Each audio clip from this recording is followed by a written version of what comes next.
What's going on, everybody, and welcome to another episode of the Book Binge, where this time we're doing my October book haul, and I'm calling it my birthday book haul. There's a few items in here that I didn't get for my birthday, but it is my October book haul nonetheless, and I'm not entirely sure if this is bigger than my entire summer book haul, but it might be, which is exactly why I'm deciding to do these last few months of the year separate instead of quarterly, because if I were to do my birthday, Christmas, and then, the little bit of November book haul all in one, it would be way too big, way too unwieldy, and I ain't got time for all of that. So, as is, this haul is pretty big, so I'm just gonna jump right into the thick of things. And in terms of the timing, I didn't even have time to write notes for all of these books. I just put everything in some sort of order that made maybe a little bit of sense to my brain anyway. But yeah, let's just go ahead and start off the haul with, I suppose I ought to pull something of this up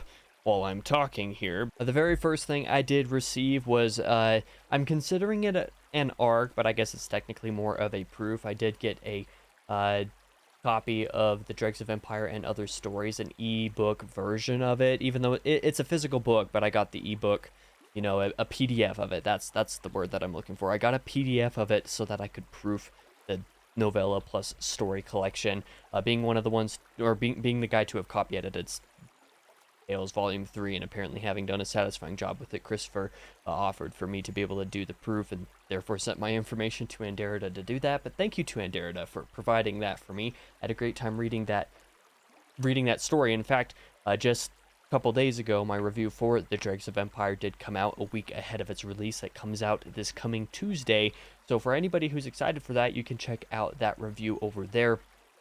But I don't need to be talking about some of my other stuff. Let's talk about the gifts that I did receive over the last month, all for my birthday, basically. I'm going to start off with one that I got from my mother, the book that she decided to buy me, called The Education of Little Tree by Forrest Carter. Apparently this is somewhat autobiographical. I don't really know anything about this. I just know that my mom found it extremely funny, like laugh out loud hilarious, to the point that she couldn't read it in bed at night because she would be shaking the bed and wake my father up. So I don't really know anything about it, but I very much appreciate the thought that she had. Apparently I really don't know what it's about, so I'm not even going to try to comment about it. I didn't read the back of the book because I basically never read the backs of books. But I'm going to try to get to this sooner or later, just because my mom did, decide to pick me up a book that wasn't like on my list or anything, so it wasn't one I was expecting. So gift number 2, let's start off. I'm pretty sure this was the first thing that I opened, as well as Textual Love by Nicole Pierman. I'm pretty sure this is brevity poetry. It's just a collection of, very brief, short poems. And one second, let me actually read the text. Let me actually go ahead and read the context of it. Forward. Inspired by hundreds of text messages over the years, this chapbook is a bit different than the others I've published. Textual Love is made up of short, poetically erotic love letters that were once in the form of text messages. Please do not read if you're adverse to sexual encounters. So, yeah, I don't know much of anything beyond that, but yeah, Nicole herself actually gifted this to me for my birthday. I added all of her chapbooks, all of her poetry to my list, so she gifted me this one. And she also gifted me this next book, being Blood Meridian by Cormac McCarthy. What's funny about this is that actually once I had finished reading The Road and didn't really love it, I decided maybe I should take all of the Cormac McCarthy off of my wish list. Maybe it's not a good idea to let people have free reign of literally the rest of his bibliography. And so I did that, but apparently people got to some of those before I could remove them, and this was one such case. But I appreciate you, Nicole, for gifting me this nonetheless, even though I don't think it's going to be read anytime soon. I know several people are reading it for the Cormac McCarthy read-along, so to speak, that I basically started with The Road, but I appreciate the gesture. I definitely appreciate the book. That's your money that you spent on me, but I have no clue when I'll get to this one. I'm a little bit more hesitant on that than any of his other work, for sure. The next gift that I received was the first of 4 from Patrick, because Patrick is a maniacal lunatic.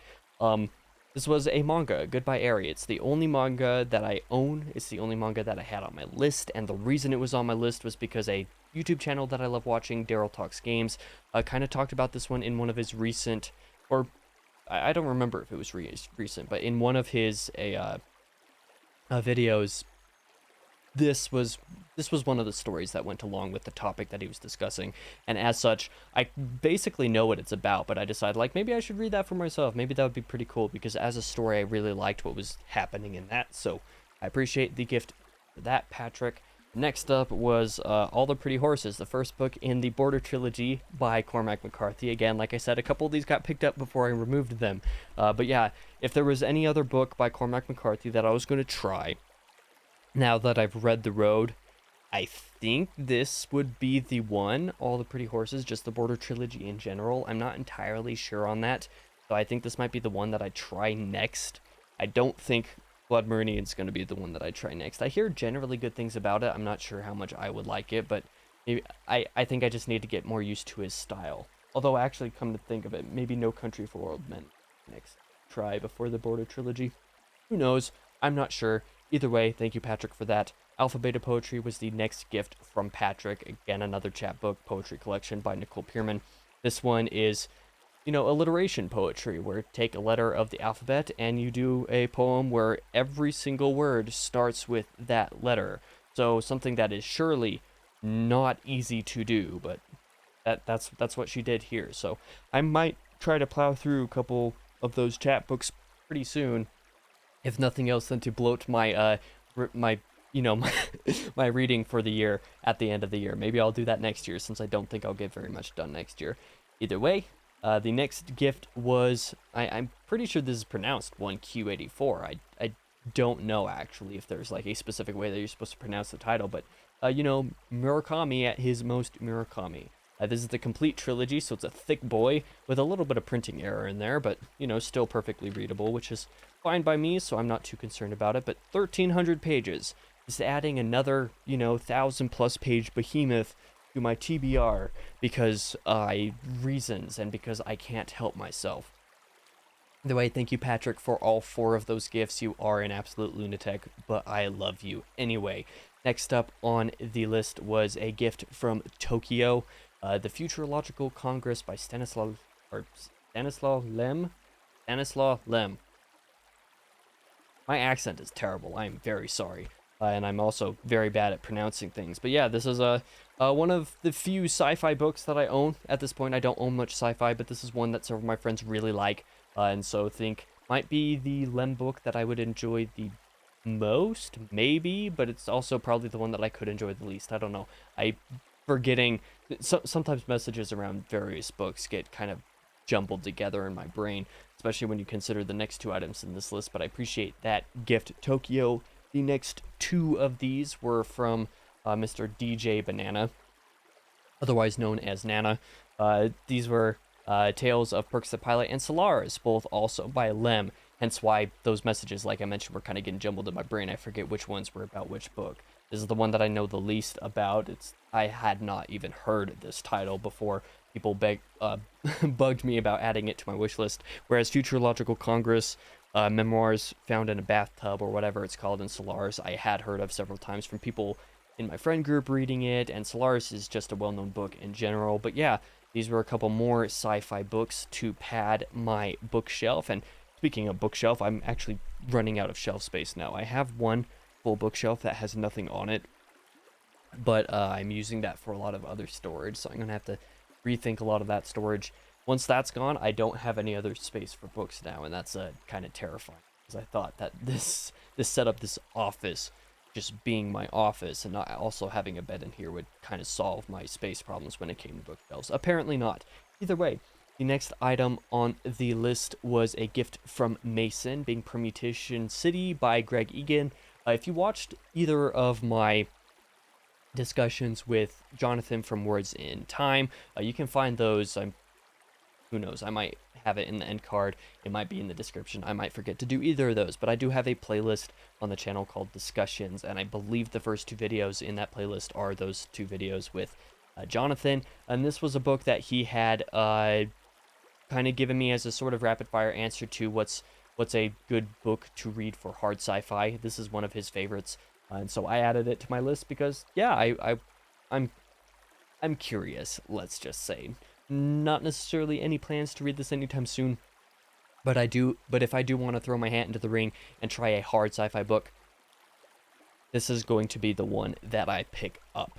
And then the next item on this list, I believe, is my last like sci-fi book, if I'm not mistaken. I'm looking over here because I can't tell for certain because it's all the sides of the books that I'm looking at. Either way, The Carpet Makers by Andreas Eskbach. I don't know if I'm pronouncing that correctly. I'm probably not, and I apologize. But this is on the favorites list from for plenty of my friends, actually. I'm not entirely sure who has it on their favorites, but I know a few people who really enjoy this one, so I'm keen to check it out. But this was another one of those that was like, okay, add this to your wish list, please, so that somebody can buy it. So that's what happened. But thank you to Reen for the gift of this one, and also for giving me the next gift. A little bit more in my wheelhouse, a little bit more of what I'm familiar with, being the Farseer trilogy by Robin Hobb. Robin Hobb, there we go. The first series in the Realm of the Elderlings. I'm not sure how much I'll enjoy Realm of the Elderlings. I'm not sure how much I'll enjoy Hobb. I obviously have yet to try her. I have no intention to try her anytime soon because I'm currently reading Wheel of Time. And who knows, I might be doing Cosmere or Malazan after that. So I have absolutely no idea when I'll get to Realm of the Elderlings, but I would like to give them a try someday, and these sort of editions of the books with this artwork and this styling are just really nice to look at, so I had it added to my list, and I did not expect somebody to get it for me, but alas, Reen did. Maybe I will decide to do a read-along with you for Farseer Trilogy when I'm done with Wheel of Time, but I don't know if you'll be waiting that long to try Realm of the Elderlings, because that'll be a couple years. Who knows? Either way, I need to cut for a split second so that I can bring this other stack of books over here so I can show them to you. Oh man, hardcovers are a lot heavier than paperbacks, that is for sure. But the the next two gifts that I did receive were both from Alistair. Thank you, Mr. Allo, for giving me the last two items in the Great Tales, sort of collection. I can't really get them to show without reflecting poorly. I guess that's okay. Baron and Luthien and The Fall of Gondolin. If you remember, or if you watched my last book haul, I got The Children of Húrin last month for that. And so now I have the rest of the Great Tales for it. So I'm glad to have this set. And who knows when I'll read these. Maybe I'll do a similar thing like I'm doing for Children of Húrin when I get to that chapter in the Silmarillion. I'm going to read the full book version and then the Silmarillion version afterwards. I might do the opposite where I'll read the Silmarillion version of these two and then read the full versions after I'm done with the Silmarillion. I'm not sure because I have the Silmarillion on pause, so it's not necessarily a huge priority at the moment anyway. But thank you for padding out my J.R.R. Tolkien shelf allo, and also to Minna for continuing to pad that out with The Fall of Numenor, a more recent collection. I believe this is a collection of Second Age writings, if I'm not mistaken. Edited obviously by Brian Sibley because Christopher Tolkien is no longer with us either, unfortunately.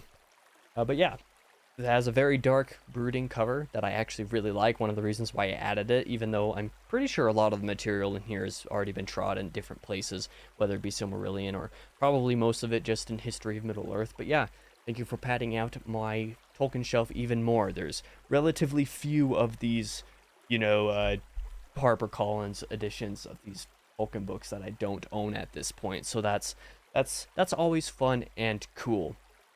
Thank you for all those gifts. Thank you next to Rumo, Lady Rumo, for The Terror by Dan Simmons. This was one that I decided I wanted to check out, or I wanted to add to my list to allow somebody to gift it to me. Obviously, Rumo did, because it was compared to me to Endurance, Shackleton's Incredible Voyage by Alfred Lansing, which is a book I really enjoyed, and a book that several of my friends really enjoyed when they read them. Whether that because they read them on their own at some point in the past, or because they read them at least partially on my recommendation more recently in the last couple. A lot of us really enjoyed that book, and a lot of people who read that and also read this really enjoyed this as well. Now, this one is based on a true story, but is a fictionalized version of that, whereas Endurance is a just straight up nonfiction. So there is that slight difference there, but since it is based off of a true story, it has kind of a similar Arctic/Antarctic vibe, winter lost expedition type of thing. I'm very interested in checking it out. I'm annoyed that the sticker is so big and prominent on here, but well, sticker. It's a fake sticker, but it is what it is. I also really like the quality of this paperback. I haven't commented on the quality of the books that I've received in a long time, but this one is like very floppy trade material. Like you can basically fold this basically in half and do nothing to the book itself. That's great. It's amazing for readability. And now we're on to the last two gifts, both from the same person, from Allie. Thank you to Allie for these next two gifts. The first one of these being DJ Butler's Witchy Eye, which is one that Christopher Rocchio has recommended to people, including to me. And he says like he wants Butler to be a bigger name on BookTube, and so I'm somebody who wants to try to do that at some point. Who knows when I'll read this? I know that Allie, who's the one that gifted to me, has been reading the series, has read the first 3 of them, I believe, and has really enjoyed them. So I'm curious to check this one out. Anything that Christopher says is good is usually good because he's rather picky with his reading. He doesn't necessarily really enjoy a lot of stuff, so the fact that he recommended that and wanted me to read it so that, you know, BookTube could have another person to cover DJ Butler is like, okay, I'll check it out at some point, Rocchio. And the final gift on the list, there's been a lot of these. This is the 19th gift. It's absolutely absurd. Thank you to all the friends. The Star Wars prequel trilogy novelizations, which are by Terry Brooks, Ari Salvatore, and Matthew Stover, I believe. Let me make sure that those are actually the names, so that I don't embarrass myself. Yes, Terry Brooks for Phantom Menace, Ari Salvatore for Attack of the Clones, and Matthew Stover for Revenge of the Sith. And that last one, Revenge of the Sith, being one of the most well-regarded Star Wars books, period. Not just of film novelizations, but just straight up one of the best ones. So I'm curious to check this out because I'm a Zoomer. I grew up on the prequel trilogy, so I do not have any of the ire for it that everybody else does. Of course, as I've grown up, some aspects to it haven't aged as well. Like, for example, I actually rewatched Phantom Menace a couple years ago, and I think that the visual effects on it did not hold up particularly great. You can tell a lot of places where there were green screen / blue screen done, especially with like Qui-Gon's hair, where you can just kind of see the sort of green around it, or where you can see like the hair like fading into the background with the composites. It's really, really weird. And then of course, you know, the writing of episode 2 not being the best in the world. Even though it's kind of accurate for an angsty teenager who doesn't know how to communicate with people. Fight me on that. But yeah, I really enjoyed the prequel trilogy, and I want to read these novelizations. Maybe at some point I'll pick up the official novelizations of the main trilogy as well, because I kind of want to read all 6 of them and see how they differ, how they expand upon the films. As a big Star Wars fan, somebody who's been a nerd since my childhood and only really kind of fell out of love with Star Wars in the last few years. I was still super into Star Wars even up until like episode 8 and 9. I have the unpopular opinion of enjoying episode 8 when I watched it in the theaters, even though the further I get away from it, it's more like, even Rise of Skywalker, is that what it's called? Rise of Sky, I don't even remember what episode 9 is called, but even that movie I was actually relatively forgiving of, because I thought that it did a okay job at correcting some of the mistakes that Rian Johnson made with some characters. Even it had plenty of its own problems, absolutely, but I kind of enjoy that trilogy for what it is. I don't absolutely abhor the thing, but it's also not a good Star Wars trilogy anyway. This trilogy could have been a lot better, but I digress. None of this needs to be in the video, but that's fine. Let's move on to items that I purchased for myself now that we're over 20 minutes into this thing. Mapping the Interior by Stephen Graham Jones is one I've already covered a time on the channel, and will be covering on Tuesday as well, because I bought this and I read it like the day after I received it all in that day. So this was one that I picked up to fill out a void in my Stephen Graham Jones special, because I did not finish Flesh Boy the first time around. So I just kind of picked this up on a whim because it was a little bit cheaper and a little bit shorter, and I figured I could fit it into that space. The next item I got was one that I had on pre-order basically since it was announced for pre-order, with being The Words of Kings and Prophets, Book 2 of Shauna Lawless's historical, is it mythological fiction? I don't know if it is. I just know it's historical fiction at the very least, of Ireland. I have the first book on my shelf right up there when I got that last year. I have this one. As soon as the third one goes up for pre-order, I'm going to get that one as well. And I want to read the trilogy when the full thing's out, basically. That's basically all I know about that. Next up is a rather hefty book. This thing's rather heavy, being I forgot the paper like this. BB, My Story, the autobiography by Benjamin Netanyahu. This was one that I was kind of fascinated by, learning that he actually wrote this longhand, like by hand the first time around, and then it was, converted to, you know, type and formatted as such. Imagine writing a book that is this big, and it is quite big. Like, that's not an insignificant amount of words on each page, but they're big pages. It's 700 pages long, almost. Actually, yeah. By the time you get to the back matter, it's like 650 pages. Imagine writing this much longhand in the 2020s. Like, this is not something that people do anymore, but I greatly respect the decision, and I've always been curious about the story anyway. So this was one that I did pick up rather recently as well, and also because it was like hugely on sale. I think instead of like the normal 25-30 bucks even on Amazon, I think it was like 12 bucks when I ordered it. So I was like, yeah, I'm gonna get that for like 12 bucks, why not? So that's what I did. And then last but not least, for the physical purchases, and yes, I'm going to say physical purchases, and this also bridges into ebook, I got The Sunlit Man by Brandon Sanderson, the last of these secret projects. This thing looks so cool. Like, I think You Mean the Nightmare Painter is the one that I'm still most broadly interested in, but when I inevitably become a Cosmere nut, this one is going to be really cool to check out as well. I just really like the red. It looks super slick, and like the black painted edges, it's so cool. It looks so cool, and the artwork in this one rivals even Yumi's for me. Like, it's just really cool stuff. And of course, the lighting that I have here doesn't do this justice at all, like not even a little bit. So my apologies for that, but I did get that, and obviously that did come with the ebook as well. And next, I'm going to move into the ebook purchases that I made, because I did actually do some ebook purchases, much to my own chagrin, because I'm not necessarily a huge fan of ebooks. So let's finish out this video, finally covering some of this with The Bound and the Broken. I did get this series on ebook. I own The Fall and... Oh, good you. Okay, I don't know if that's trying to focus or be visible properly. I can't tell if either of these are easy to see, but yeah, I own The Fall and of Blood and Fire on paperback, and I'm going to buy the rest on paperback over time. But because of the Day of the Dragon stuff that he and Michael R. Miller and another author decided to do, I was able to get the other books that I didn't own, of Darkness and Light, of War and Ruin, and of Blood and Fire, very cheap on ebook. So like $1 each, I think, or something like that. So like $3 for those three. And then I got The Fall for free just by signing up to the newsletter. And then I bought the other two basically for free because I had credit. So that worked out. And then I got the Songs of Chaos books by Michael R. Miller for the same reason. So again, $3. So I got these 6 books plus 3, novellas for essentially $6. So that's pretty cool. I did do that. No clue when I'll read any of them, again, because I have no clue when I'll read any of these things. But I did make those purchases because they were super cheap. And I'm going to try not to be tempted into making a bunch of ebook purchases just because they're super cheap. But either way, yeah, that is what I got. I don't think there's anything I'm forgetting, but there could very well be something that I'm forgetting here. But yeah, this was a very long video. I'm currently sitting at nearly 28 minutes on the recording, which means that after editing, this is probably 25 minutes right now.